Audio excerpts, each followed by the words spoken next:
Amigas e amigos, dizia-se antigamente que filho feio não tem pai. É o que acontece agora com o agravamento das mazelas sociais aí decorrentes do processo do golpe. É como o crescimento dos índices de desemprego de maneira assustadora, também de maneira assustadora o crescimento da violência e esta grave crise financeira dos estados e municípios. É importante considerar que esse agravamento vinha num processo já iniciado em 2015, que foi quando eles aceleraram a marcha do golpe, né? Exatamente naquele momento em que houve um esgotamento do método de enfrentamento da crise muito bem sucedido, diga-se de passagem, porque a crise veio em 2007, 2008, e ela foi atingir aqui o Brasil com mais intensidade apenas aí na virada de 2014 para 2015. Foi exatamente aí que, um momento de fraqueza do governo Dilma, que eles aceleraram a marcha do golpe, que acabou em tudo isso aí que a gente está vendo, né? Portanto, tem uma correlação de causa e efeito, não há a menor dúvida disso. A mídia, evidentemente, omite esta correlação de causa e efeito porque ela tem interesse óbvio, né, de passar a ideia de que é cada vez mais necessário que a população tome o remédio amargo do ajuste fiscal. Inventaram aí o déficit de 170 bilhões, depois criaram a PEC 241, que agora é PEC 55, inventaram a história de que a Previdência come o teto da PEC 241, precisa, portanto, da reforma da Previdência para tirar recursos dos aposentados, dos trabalhadores de uma maneira geral, e vem mais coisas por aí. Quer dizer, no conjunto, no bojo de tudo isso, eles vão enfiando aí as reformas neoliberais, como a reforma trabalhista, a reforma política, que aliás passou no Senado ontem, né, que procura aí exatamente cercear o direito de participação na institucionalidade do país, na democracia do país, das organizações partidárias, partidos políticos de representação popular. É isso, porque seria uma ilusão grosseira, né? Acho que o PT deve ter isso na devida conta, porque é o principal partido da esquerda, né? Seria ilusão grosseira achar que ele estaria livre dos efeitos dessa reforma neoliberal aí no âmbito da representação política. É claro que é um processo aí, a reforma política, ela visa exatamente eliminar essa representação da esquerda na institucionalidade, conforme eu falei aqui, e a gente não deve subestimar o fato de que nós estamos num processo do golpe, né, de golpe. A natureza do golpe, o objetivo do golpe é simplesmente afastar a esquerda, a representação popular de qualquer institucionalidade aí do país. Portanto, não se deve subestimar isso, né? Devemos ter na devida conta que nós estamos falando de um golpe de direita, claramente de direita, perfil de direita, ideologia de direita, métodos de direita. E os métodos da direita nós sabemos exatamente o que é, né, como que eles agem e por quê, qual é o objetivo do golpe, né, que é o interesse político e ideológico do topo da pirâmide. Logicamente, eles vão procurar remover qualquer obstáculo para que eles possam levar o golpe adiante. A reforma que eles aprovaram no Senado não é outra coisa além disso. A gente deve pôr aí na conta do conjunto da obra, né, do conjunto das reformas neoliberais do golpe. Outra medida do arcabouço do golpe foi a aprovação do projeto de lei das 10 medidas contra a corrupção na comissão que analisa este caso lá na Câmara dos Deputados, por unanimidade, e com aplausos ao relator, né, o deputado Onyx Lorenzoni, que é do DEM lá do Rio Grande do Sul, que é um serviçal dos promotores da Lava Jato, né? Ele faz o que os promotores mandam, está aí devidamente a serviço desses promotores, né? Está surfando nessa onda aí desses fascistinhas lá da Operação Lava Jato, e portanto, não surpreende essa atitude que ele tomou aí de acelerar também a aprovação dessas medidas. Não tem nada a ver com combate à corrupção, isso na verdade é para atingir o povo. Quem vai amargar as consequências desse projeto de lei, caso ele seja consumado, é o povo, né? Cerceia o habeas corpus, limita o acesso às instâncias superiores. Isso não é lei para pegar corrupto, não é lei para atingir aí os beneficiários do projeto neoliberal. Isso é para combater aí quem denuncia, né, e quem faz aí a luta popular e democrática. Não se tenha ilusão disso. Enquanto o PL tramitava na tal comissão, na calada da noite, registre-se, porque esse projeto não foi discutido com a sociedade, ele não tem representatividade popular. Eles vivem aí alegando que tem 2 milhões de assinaturas, mas essas assinaturas foram colhidas aí nas pregações do Deltan Dallagnol, nas igrejas fundamentalistas, e por movimentos desses grupelhos fascistas que não representam o povo, nem do ponto de vista político, né, de expressar democraticamente as aspirações do povo, nem no sentido ideológico, porque os interesses do povo passam longe da ideologia da direita, principalmente desses grupelhos fascistas. Portanto, é isso aí. Enquanto o projeto tramitava lá, o Sérgio Moro estava palestrando em Curitiba, né, numa aí das suas várias palestras com o sentido de fazer propaganda ideológica da Operação Lava Jato, fazer as politicagens tradicionais dele. Ele teria sido recebido lá por mais de 2.000 pessoas, segundo a imprensa lá do Paraná. Foi aplaudido, respondeu, fez o seu tradicional teatro como ele sempre faz. E deitou falação sobre generalidades, corrupção sistêmica, defesa da democracia, né, aquelas... É mais ou menos padrão o discurso dele, né?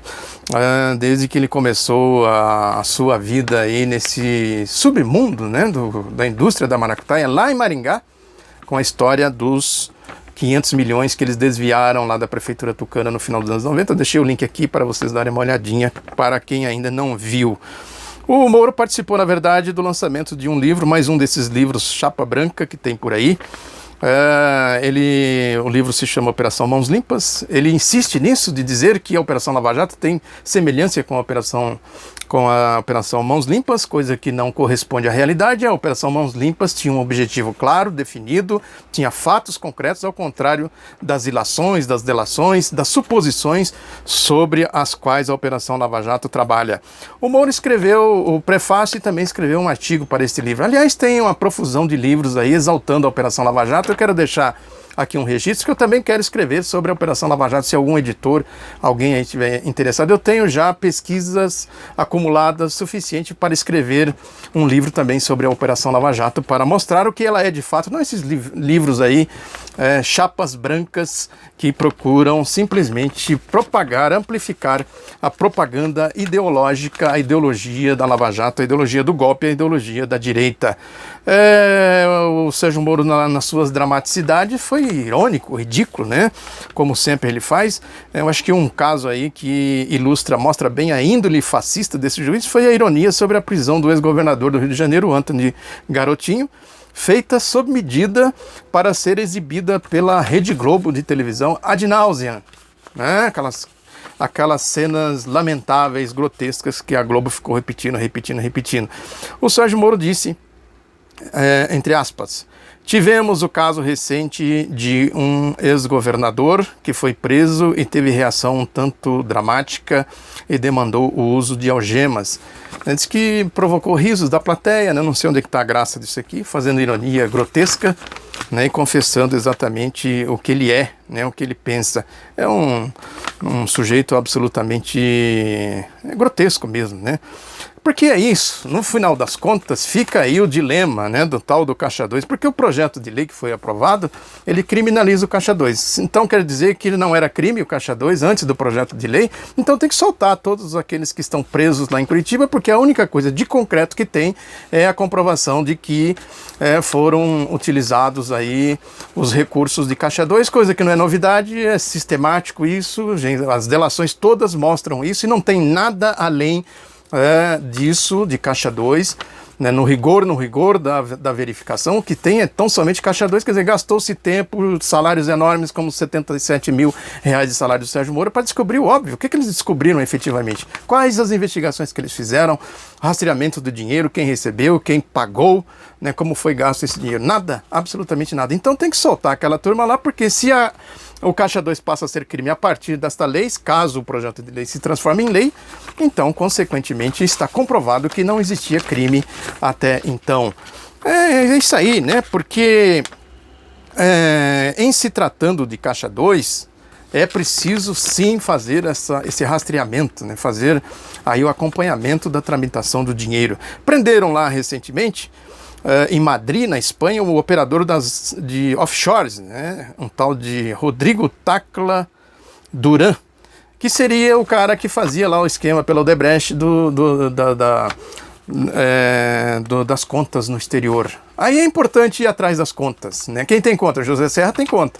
Eduardo Cunha demoraram um tempão para descobrir que ele tinha conta no exterior. E a conta do José Serra foi parar onde?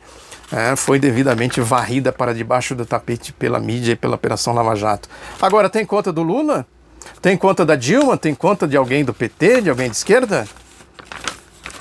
Eis aí o problema. E a Operação Lava Jato já mexeu na caixa de Pandora, não abre porque tem coisas lá muito graves, eles vão fazer aí a seletividade, né? Isso ficou muito claro aí com essa decisão do Tribunal Regional Federal lá da 4ª Região, que é comandado pelo compadre do Moro, do Sérgio Moro, o tal do desembargador Gebran, que elevou a pena do ex-presidente da OAS, o Léo Pinheiro, que foi condenado pelo Moro em primeira instância a 16 anos de prisão, agora foi condenado a mais 10 anos de prisão, quer dizer, 26 anos ele foi condenado. Qual é a acusação que pesa contra o Léo Pinheiro? Fizeram aí 2 tentativas de delação premiada. Como ele não confessou que eles queriam que ele confessasse, que seria incriminar o Lula, eles simplesmente jogaram a delação para debaixo do tapete e deram o caso por encerrado. E deixa o homem lá preso, né, sendo submetido àquelas barbaridades todas lá. Claro, fica evidente aqui que eles querem fazer a tortura, né, psicológica. Mantém lá o Léo Pinheiro preso, você vai falar ou vai ficar aqui, né? Esse é o objetivo, né? Quer dizer, eles têm pressa contra o Lula, essa que é a realidade. Eles precisam tirar o Lula do mundo político, do mundo das possibilidades dele ser candidato a presidente numa eventual eleição aí de 2018. Esse é o objetivo, por isso que o Moro está acelerando. Ele vem aí colhendo aí os depoimentos das testemunhas de acusação no caso do Triplex lá do Guarujá, aquela mentira grande, já comprovadamente uma mentira, e nas audiências o que a gente tem visto é um desfile de ignorância, de ironias, né, de estupidez, perguntas absolutamente idiotas, imbecis, primárias, né? A turma estão lá, como eu sempre digo, né, mobilizando uma estrutura muito grande para fazer aquele tipo de pergunta. Está aqui, eu convido vocês a dar uma olhada. É muito ilustrativo, né, para a gente compreender o que é aquela turminha da Operação Lava Jato fazendo perguntas, pegadinhas, né? E aí a defesa do Lula muito bem preparada, aliás, de parabéns à defesa do Lula, sempre dando show, deu mais um show aí ontem, principalmente aqui no depoimento do Pedro Correia. E o juiz Sérgio Moro aí perdendo a estribeira, foi aos gritos, né, fazendo ironias, fugindo do mérito, porque o mérito é que é a questão de tudo isso. Ele fica na generalidade, na platitude, como eu sempre falo aqui. Quando ele é pego nas contradições, a reação dele foi de gritos e de ironias, porque é a contradição entre quem está com a verdade e quem está com a mentira. Para montar o quebra-cabeças, eles precisam fazer. Aí ele abre o leque, atira para todos os lados, a promotoria fica ali encolhida, né, porque não precisa nem o papel da acusação, o próprio Moro faz a acusação, e a defesa do Lula marca em cima e levou ele a se comportar aí como ele é de fato, mostrando a sua essência, quem é o Sérgio Moro de fato, né, arrogante, estúpido, medíocre, né, com essas atitudes de gritos e de ironia. As testemunhas, evidentemente, que estão alinhadas, porque estão ali sob coação, né, presas, né, elas têm que caminhar alinhadas com a lógica da Operação Lava Jato, mas tem uma questão grave, elas não estão dispostas a deixar registrado aí para a história suas digitais no monstruoso crime desse grupo de fascistas da Operação Lava Jato. Aí arma-se aquele espetáculo lamentável, grotesco, né, que é a defesa do Lula tentando esclarecer os fatos e o Sérgio Moro reagindo com as suas grosserias habituais. Né? Não é nada mais, nada menos do que isso, né? O que acontece é que essa Operação Lava Jato, como eu sempre digo, à medida que ela avança, que eles se mexem os seus integrantes, a gente vai vendo aí que é uma picaretagem, uma aceleração da picaretagem, porque eles têm pressa em acabar logo com tudo isso, porque é tão flagrante as mentiras, é tão flagrantes as suas limitações, as suas pantomimas e as suas armações, que eles precisam, quanto menos possível que a defesa fale, é melhor para eles. Essa é a lógica de tudo, né? Isso está absolutamente claro aqui nesses depoimentos que eu postei aqui para vocês darem uma olhada. É isso aí. Muito obrigado pela atenção, um abraço, espalhe o outro lado da notícia, até a próxima.